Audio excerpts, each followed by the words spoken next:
McGraw-Hill Audio presents The Birth of Plenty, How the Prosperity of the Modern World Was Created.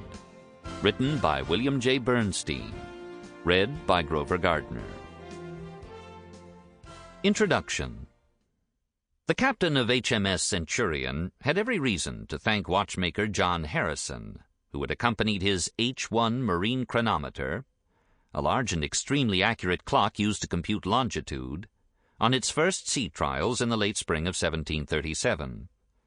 As the faint line of the English coast rose above the horizon, Centurion's navigator, relying on traditional dead reckoning, calculated that the ship was sailing in safe waters south of Dartmouth. Harrison disagreed. His clock placed them about 80 miles from Dartmouth, in hazardous waters just off the Lizard, a peninsula at the far southwestern tip of England. Taking no chances, the captain, a line officer named Proctor, turned east and confirmed a few hours later that Harrison's computation had been dead on. Proctor's caution would have been readily understandable to any seafaring contemporary. 30 years earlier, Admiral Sir Cloudesley Shovel, making the same navigational error, drove his fleet onto the Scilly Isles, drowning over 2,000 men. That catastrophe riveted British public attention on the need for improved navigational techniques. 7 years later, in 1714, Parliament passed a Longitude Act, establishing a Board of Longitude and offering a prize of £20,000, roughly $1 million in today's money, to anyone able to provide a method of determining east-west position to within half a degree, about 30 miles, of accuracy. Aside from possibly owing his life to Harrison, Proctor had also unknowingly witnessed one of history's great turning points, ranking with the invention of the steam engine, the development of representative democracy, or the Battle of Waterloo. The advent of a reliable marine chronometer helped transform maritime trade from an uncertain and often deadly venture into a reliable wealth machine. 2.5 centuries later, Harrison's clock, on display at the National Maritime Museum in Greenwich and still keeping accurate time to within a fraction of a second per day, is a marvel. But it was, in fact, the least conspicuous of the technologic advances of the remarkable era that ran from 1730 to 1850. Few ordinary citizens ever saw a marine chronometer, whereas the other great advances of that period, the modern canal system, the steam engine, and the telegraph, were readily visible to everyone. Since the dawn of the modern era, it has been the conceit that the technologic advances of the day are unique and revolutionary. Certainly, the thinking in our time is no exception. This is, however, an illusion. To see the full effect of scientific progress on human affairs, we have to look to the technologic explosion that occurred in those 120 years and transformed life from the top to the bottom of the social fabric. At a stroke, the speed of transportation increased tenfold, and communication became almost instantaneous. As recently as the turn of the 19th century, it took Thomas Jefferson 10 days to travel from Monticello to Philadelphia, with considerable attendant expense, physical pain, and peril. By 1850, the steam locomotive made the same journey possible in 1 day and at a tiny fraction of its former price in money, discomfort, and risk. Consider this passage from Stephen Ambrose's Undaunted Courage. A critical fact in the world of 1801 was that nothing moved faster than the speed of a horse. No human being, no manufactured item, no bushel of wheat, no side of beef, no letter, no information, no idea, order, or instruction of any kind moved faster. Nothing had moved any faster, and as far as Jefferson's contemporaries were able to tell, nothing ever would. With the invention of the telegraph by William Fothergill Cooke and Charles Wheatstone in England in 1837, instantaneous communication abruptly altered the face of economic, military, and political affairs in ways that dwarf the changes wrought in this century by the airplane and the computer. Before the telegraph, the primitive state of communication routinely yielded tragedy, both great and small. Andrew Jackson's victory over the British at New Orleans in 1815, for example, occurred 2 weeks after the signing of a peace treaty at Ghent. Since 1850, the pace of technological progress has been slowing, not accelerating. The average inhabitant of the Western world alive in 1950 would have no trouble grasping the technology of the year 2000. On the other hand, a citizen from 1800 would have been completely disoriented by everyday life 50 years later. The qualitative examination of history and culture teaches only so much. In the end, the ultimate measure of progress is statistical. What measurable improvements have been made in a nation's literacy, longevity, and wealth? When we look at the numbers, it becomes crystal clear that something happened at some point in the early 19th century. Before then, the rate of improvement in the lot of mankind was small and stuttering, and after, substantial and steady. This does not devalue the intellectual and scientific advances during the 3 centuries after the Renaissance, but the bald fact is, the Renaissance and the early Enlightenment only minimally elevated the lot of the average person. How do we know? From the study of economic history. The best way to measure the impact of intellectual and scientific progress is to examine its footprint at ground level. Just how did the per capita economic output of Italy, France, Holland, and Great Britain grow over the centuries? What happened to life expectancies, educational levels? Thanks to the efforts of economic historians over the past several decades, this quantitative portrait of mankind's progress has slowly come into focus. The numbers tell a striking story. Until approximately 1820, per capita world economic growth, the single best way of measuring human material progress, registered near zero. In the centuries after the fall of Rome, Europe's wealth actually declined, as numerous critical technologies simply disappeared, the most important being cement, which would not be rediscovered for 13 centuries. The great tragedy of the pre-modern era was that large bodies of knowledge would be lost for millennia.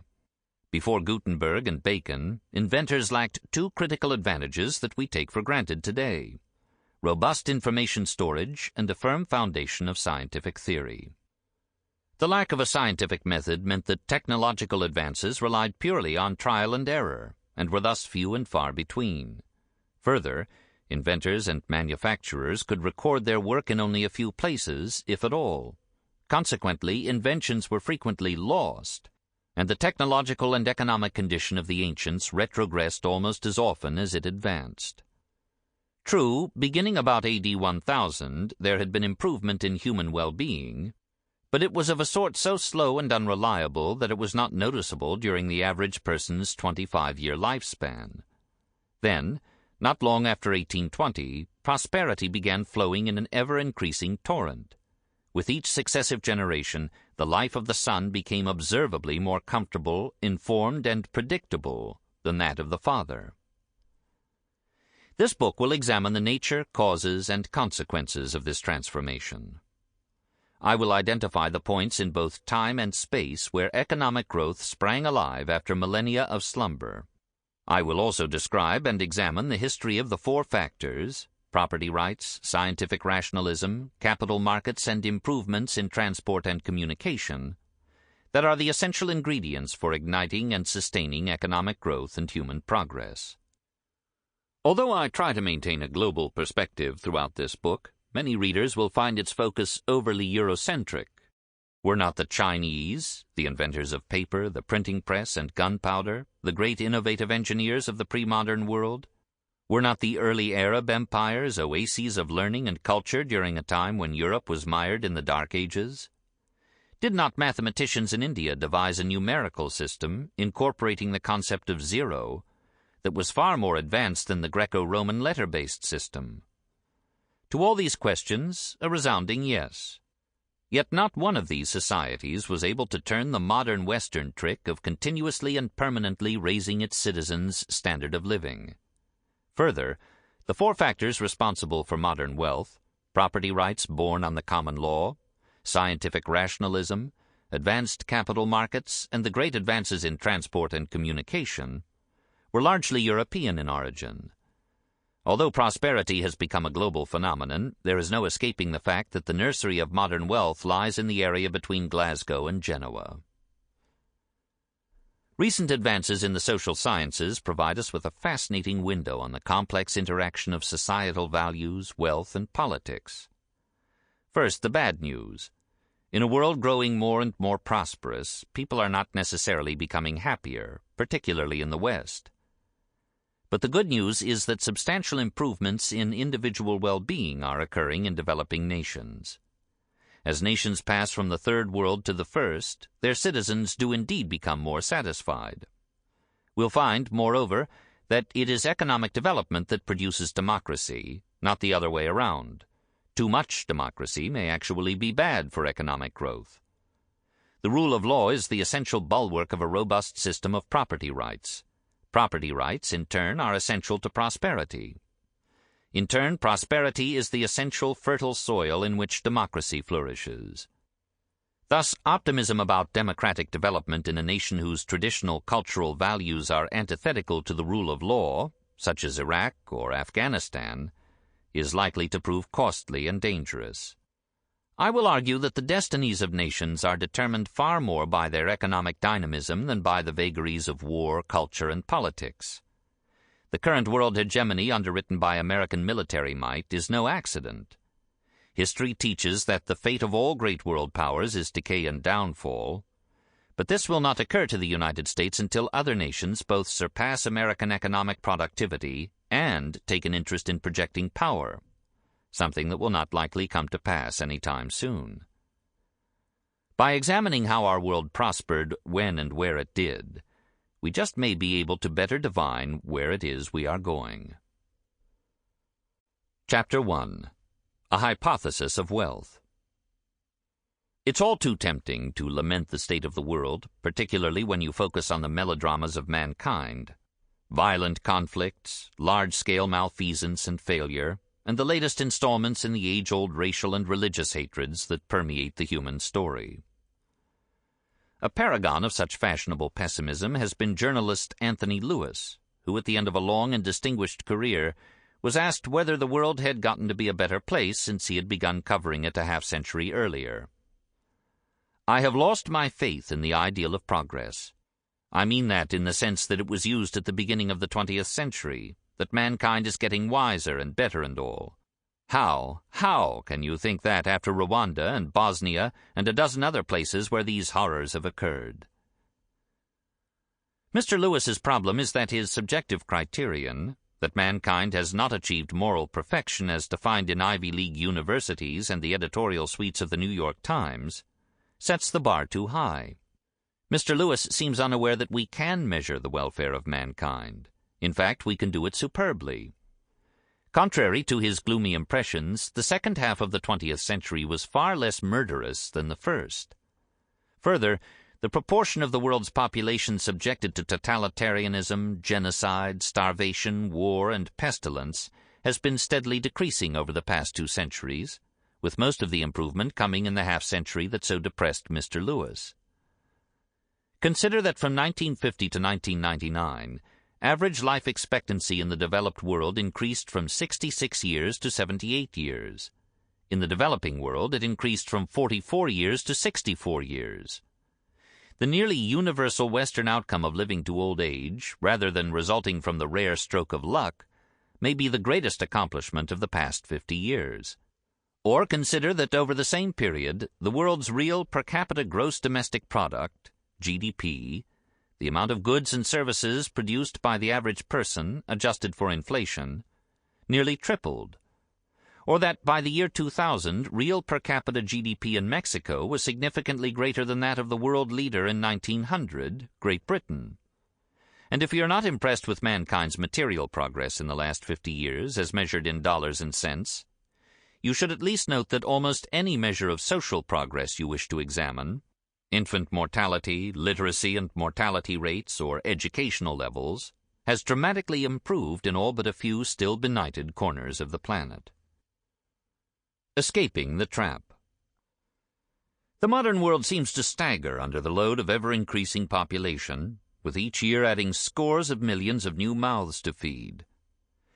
At the birth of Christ, Earth supported slightly more than 250 million people.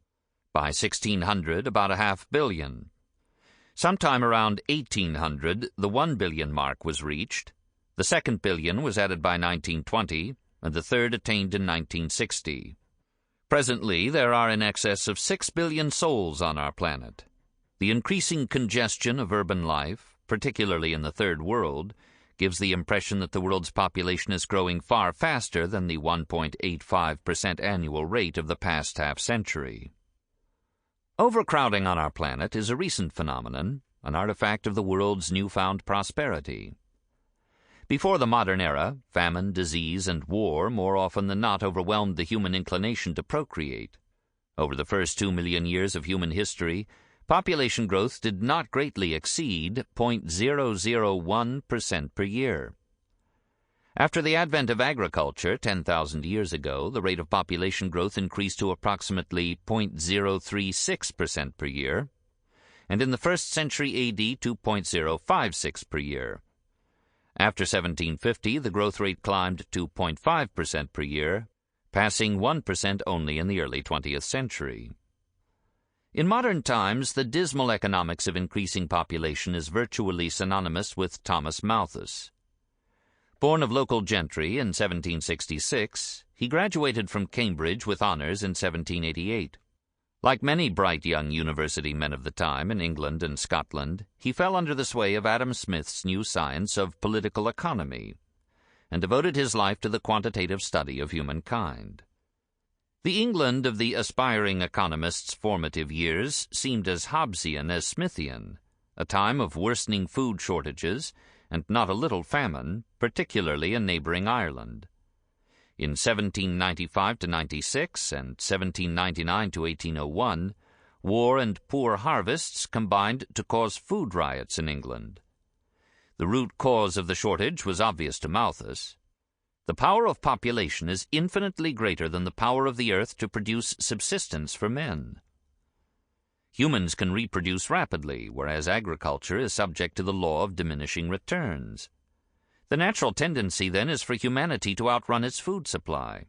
The common conception of Malthus's thesis, that population increases geometrically while the food supply increases arithmetically, is nowhere to be found in his writings.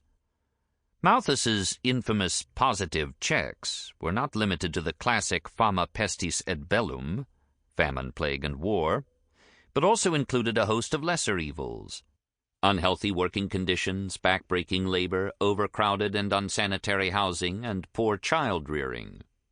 If, for a brief moment, food became plentiful, population would rise rapidly.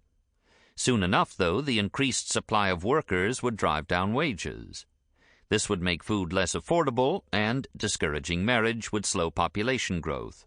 Low wages would then induce farmers to hire more workers, which would in turn bring more land into production, starting the whole process again at a slightly higher level of population and food production, the notorious Malthusian cycle.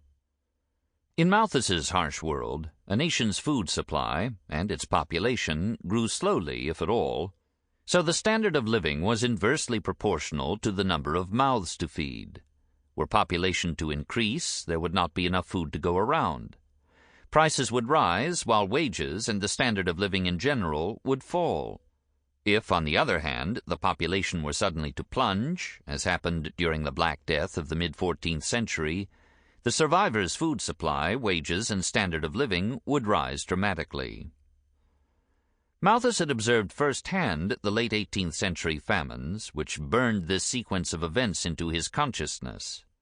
Historian Philistine neatly summarizes the concept. When population rose in pre-industrial England, product per head fell, and if for some reason, a new technique of production, or the discovery of a new resource, for example, or the opening up of a new market, output rose, population was not slow in following and eventually leveling out the original gain in incomes per head. In this eternal cycle, agricultural production might rise, but population followed in lockstep, dooming mankind to a near-subsistence-level existence. Paradoxically, soon after Malthus immortalized this grim state of affairs in 1798 with his Essay on the Principle of Population, it abruptly came to an end in Western Europe.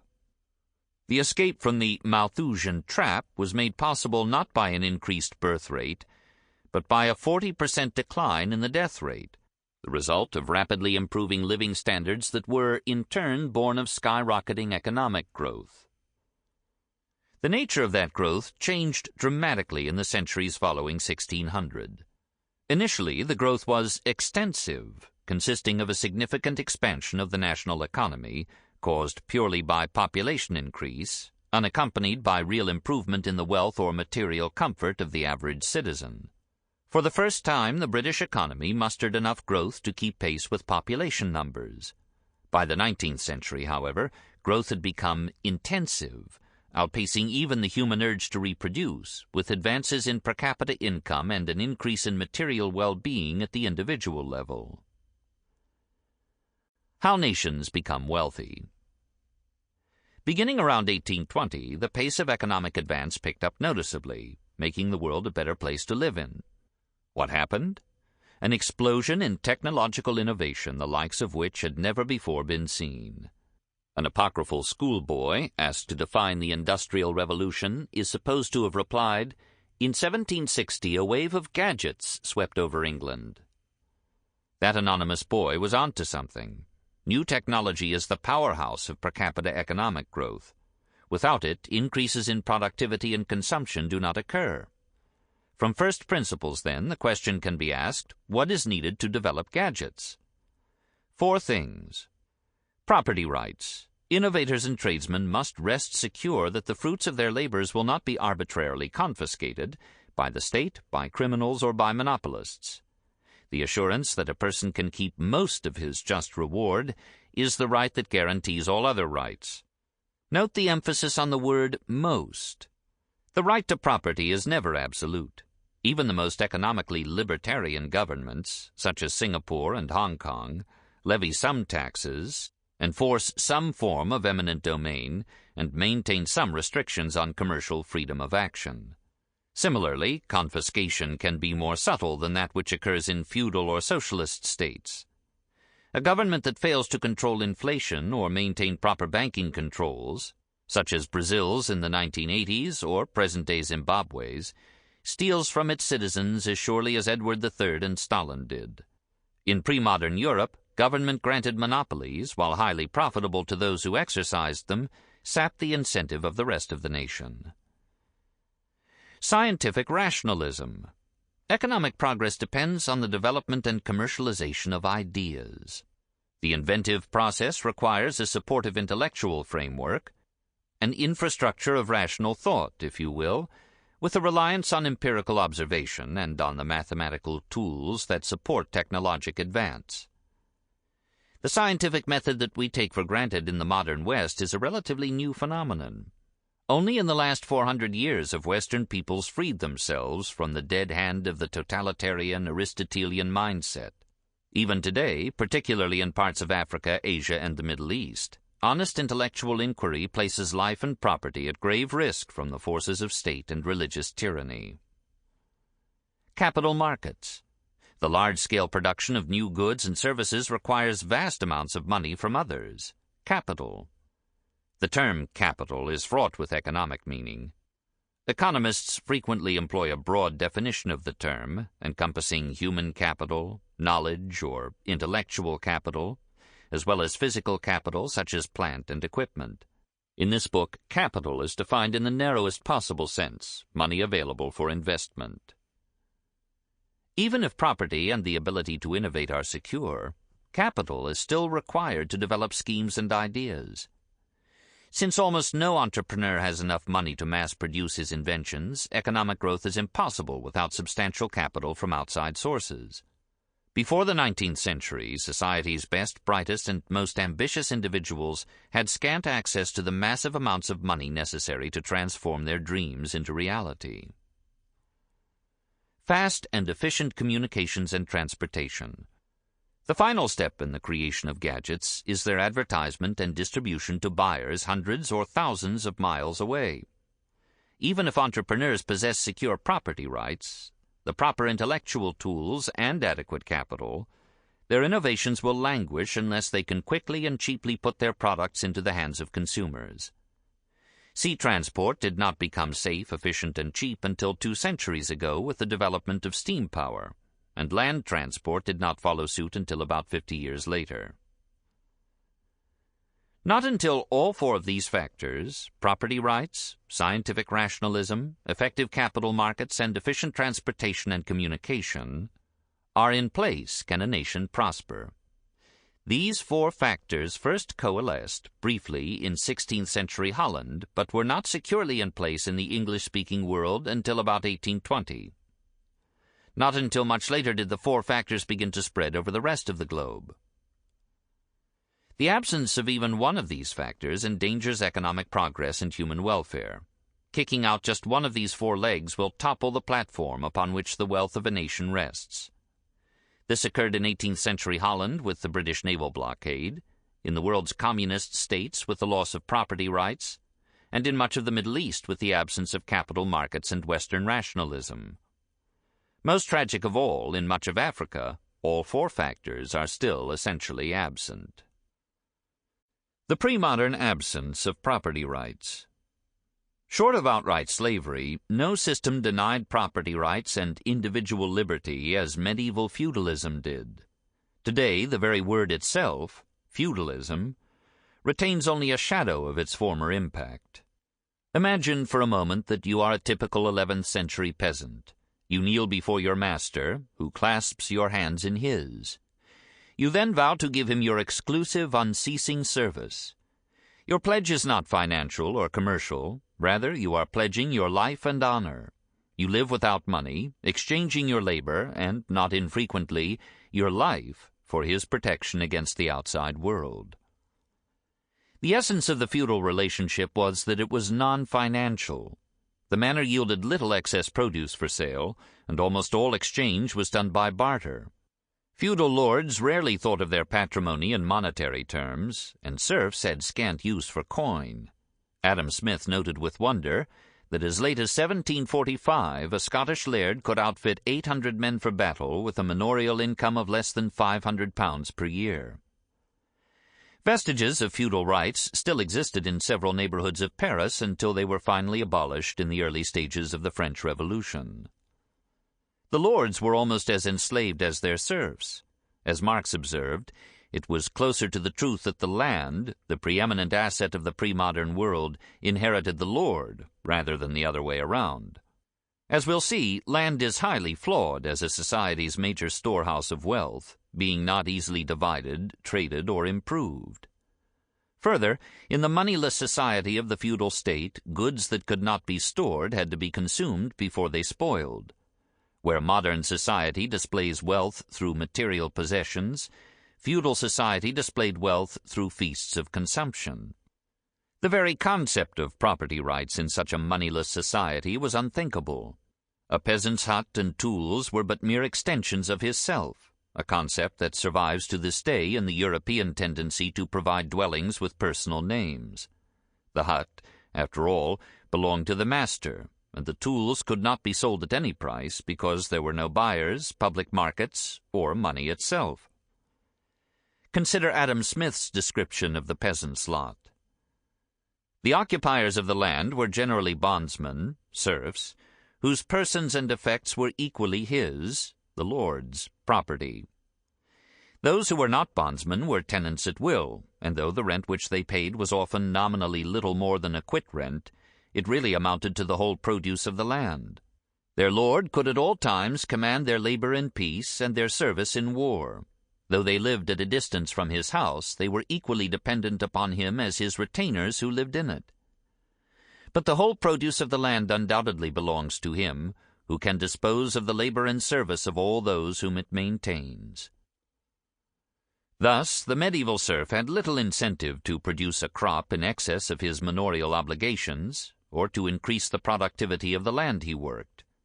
If the lord owned him and the whole of his output, why should he labor mightily, let alone innovate? Even more critically, the feudal structure left little room for nationhood. Politics were indeed strictly local. Not citizen to state, but vassal to lord was the bond that underlay political structure. The state was still struggling to be born, writes Barbara Tuchman. The feudal system not only failed to protect ownership and recognize equality under the law, It also throttled basic consumer activity.